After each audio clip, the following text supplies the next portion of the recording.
gusto recibir al presidente del Consejo Directivo, el doctor Guillermo Dillero. Él es médico inmunólogo, docente, hematólogo, oncólogo e investigador. Ha sido premiado y reconocido por sus investigaciones sobre leucemia en Francia y en Uruguay.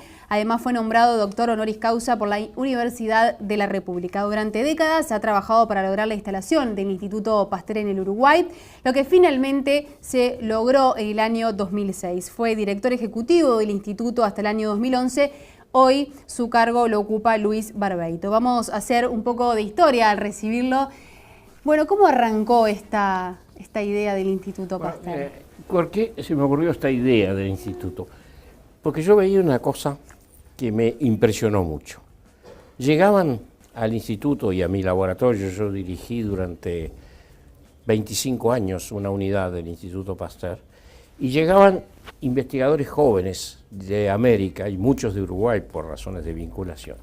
Y yo veía que llegaban y en 3 meses se integraban, estaban completamente implicados y con resultados. Y entonces yo decía, bueno, incluso con mejores resultados yo diría que los estudiantes franceses. Entonces decía, bueno, no puede ser que los uruguayos sean más inteligentes que los franceses, como los franceses no son más inteligentes. Entonces, ¿cuál era la razón? Y la razón es que la gente esta que llegaba había sufrido un proceso de selección negativa, como yo llamo, porque tenían tantos inconvenientes, tantas dificultades que atravesar para poder llegar a hacer investigación. Había una tal motivación y pasión en esa gente que hacía que cuando llegaban a un medio muy propicio, inmediatamente explotaban. Yo les decía los mutantes, porque un mutante cuando uno lo pone en cultivo explota, ¿no? Entonces, una idea de si esta gente pudiera tener las posibilidades, los recursos que hay en los países desarrollados, en el cual usted tiene laboratorios constituidos, está toda la infraestructura para hacer, van a explotar. Y ahí vino la idea de hacer un Instituto Pasteur en Montevideo. Y de ahí surgió y empezó a avanzar la idea. Al principio tuvo algunas dificultades. Posteriormente llegó el gobierno del doctor Jorge Valle, que apoyó con mucho entusiasmo esta iniciativa. Conseguimos que el gobierno francés donara 5 millones de euros, que fue con donación de deuda, y eso dio el puntapié inicial. El Parlamento aprobó la ley de creación del instituto por unanimidad de todos, de las 2 cámaras. Se aprobó en 48 horas la creación del instituto, y bueno, y ahí nació el instituto y empezó a funcionar.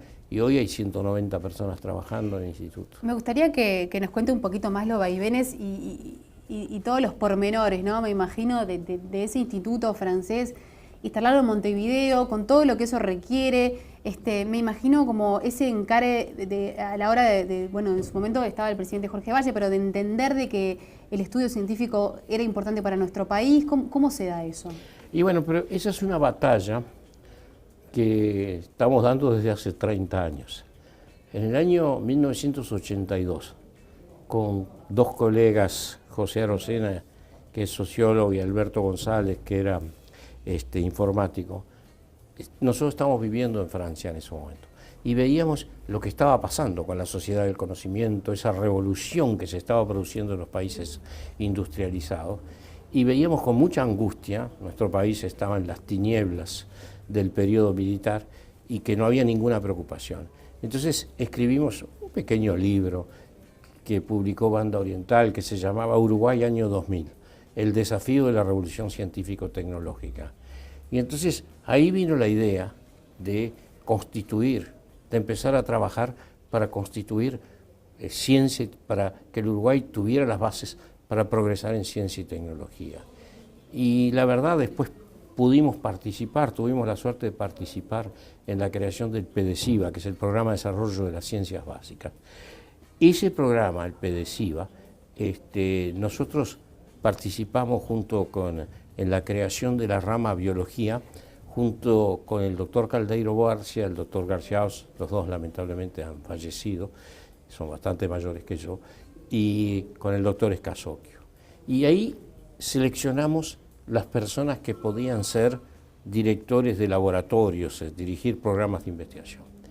Y a la salida de la dictadura, no pudimos seleccionar más que 14 investigadores, con criterios sumamente flexibles. No pedíamos gran cosa, realmente poquitito. Solamente había 14. Y en el país, a la salida de la dictadura, no había más de 40 investigadores. A la salida de la dictadura. Hoy, gracias al PDCIVA, gracias a la creación de la ANI, a todos los esfuerzos que se han hecho, tenemos 1.600 investigadores. Investigadores de gran calidad. Yo les puedo asegurar que la gente joven que está trabajando en el instituto en estos momentos son gente con un potencial enorme. Entonces ahora lo que tenemos que hacer es lograr que esa gente se inserte, lograr que eso se vuelva una cosa sólida, una cosa perdurable. Tenemos ahora un investigador cada 1.000 habitantes. Los países que han conseguido desarrollarse tienen entre 3 o 4. Es decir que todavía faltan. ¿Y qué se necesita para lograr ese objetivo? Y bueno, se necesita nosotros ahora, yo formo parte de la Academia de Ciencias, y la Academia de Ciencias inició toda una movida para conseguir que los candidatos presidenciales, fuimos a visitar a todos los candidatos presidenciales y les propusimos un texto de acuerdo que fue firmado por los 4 candidatos. No hubo ninguna dificultad, todos los candidatos estaban de acuerdo. Lo primero que se necesita es aumentar los fondos. Uruguay está gastando menos del 0,4% en ciencia y tecnología del PIB. Países como Corea y Finlandia gastan más del 4%, 10 veces más. Y países como Brasil gastan más del doble que nosotros, Colombia también, Argentina gasta más, Chile gasta más. Somos de la región los que estamos más rezagados. Y con ese poco gasto se han logrado resultados extraordinarios. Entonces, la idea es ir aumentando el producto, el porcentaje, por deslizamiento, para llegar a 1% en el año 2020. Y eso todos los candidatos presidenciales se comprometieron. Y después, ¿Pero es solo una cuestión de dinero o hay que también hacer un clic en el encare? No, está el dinero, eso es muy importante, porque tenemos que tener más dinero para más becas, tenemos que tener dinero para más formaciones, ese dinero se utilizaría también para hacer volver muchos investigadores que tenemos en el exterior, sobre todo investigadores jóvenes que están en edad de volver. Hay otros ya que va a ser más difícil. ¿Y esos que se quiere traer, se van que por una cuestión económica simplemente? Se van los investigadores más que por una cuestión económica, que también cuenta, es por una cuestión de posibilidades. Un investigador lo que quiere es poder realizar su trabajo en las mejores condiciones. Y por eso es que en el Instituto Pasteur, eso es una cosa que hicimos, que es tener plataformas tecnológicas. Hoy en el Instituto Pasteur de Montevideo se puede hacer cualquier cosa, cualquier técnica hoy se puede desarrollar, y el país en eso ha progresado, porque no es solo el Pasteur, está el Clemente Estable, la Facultad de Medicina, la Facultad de Ciencias, hay muchos lugares hoy donde en Uruguay se puede hacer. Entonces, si a eso le agregamos más posibilidades para los jóvenes, formar más jóvenes, y después la otra cosa que tenemos que lograr es insertar esas capacidades que estamos creando en la producción del país, en mejorar el sistema productivo. Y eso, por ejemplo, para mí, hay un programa que es emblemático para mí, que es el programa de energía que se ha hecho en el Uruguay. Pocas veces he visto un programa sectorial tan exitoso.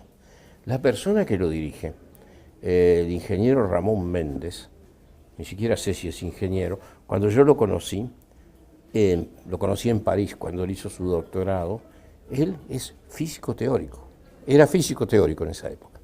Le confiaron esta tarea y logró hacer una cosa formidable, que fue hacer trabajar científicos básicos con ingenieros y asociando 3 entes como UTE, OCE y ANCAP. Y se ha hecho un programa que es absolutamente emblemático. Ese tipo de programas sectoriales tenemos que hacerlo en otros niveles. Por ejemplo, el otro día hicimos en el Pasteur esa reunión del lanzamiento de la genómica. Hoy la genómica es una revolución en la medicina.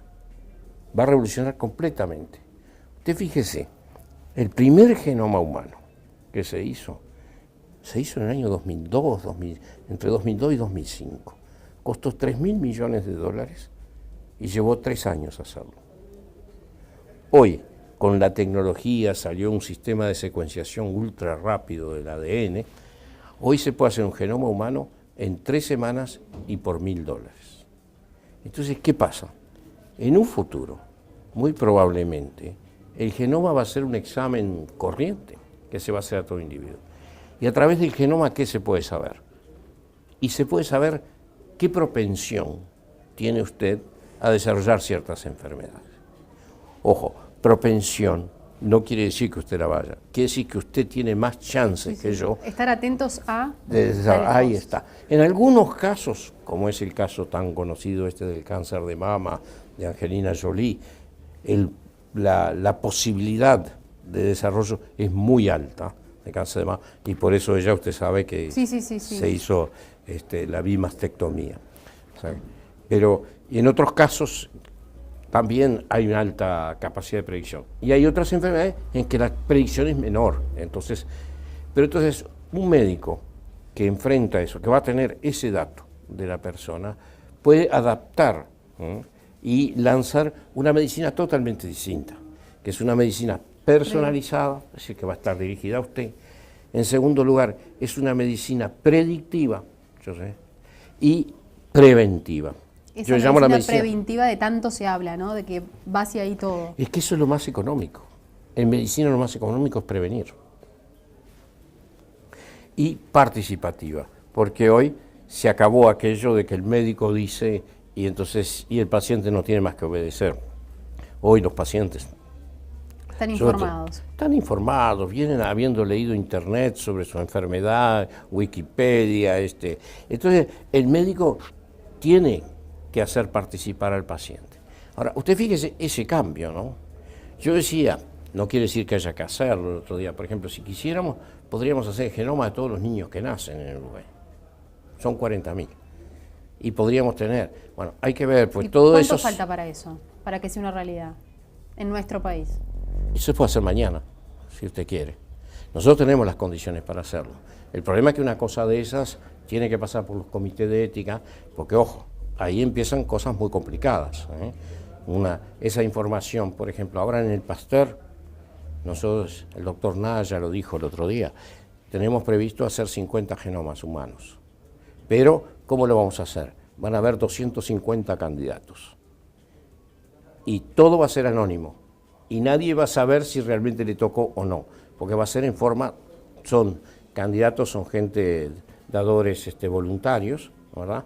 Porque esos datos tienen que ser manejados con una confidencialidad extrema, pues si caen en manos de una compañía de seguros o de un empleador, claro, pueden ser empleados. Entonces, además, hay mucha gente que tiene el derecho de decir, yo no quiero saber. Es un derecho, ¿no?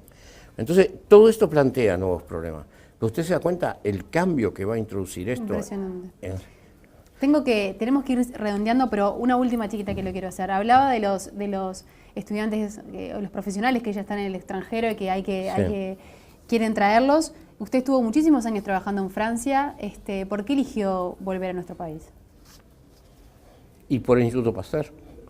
Porque cuando Louis Pasteur fundó el instituto tenía la vocación de difundir la ciencia por el mundo. El Pasteur decía, la ciencia no tiene fronteras y tenemos la obligación de difundirla por el mundo. Y hoy en el mundo hay 31 institutos Pasteur y esto formaba parte de un programa.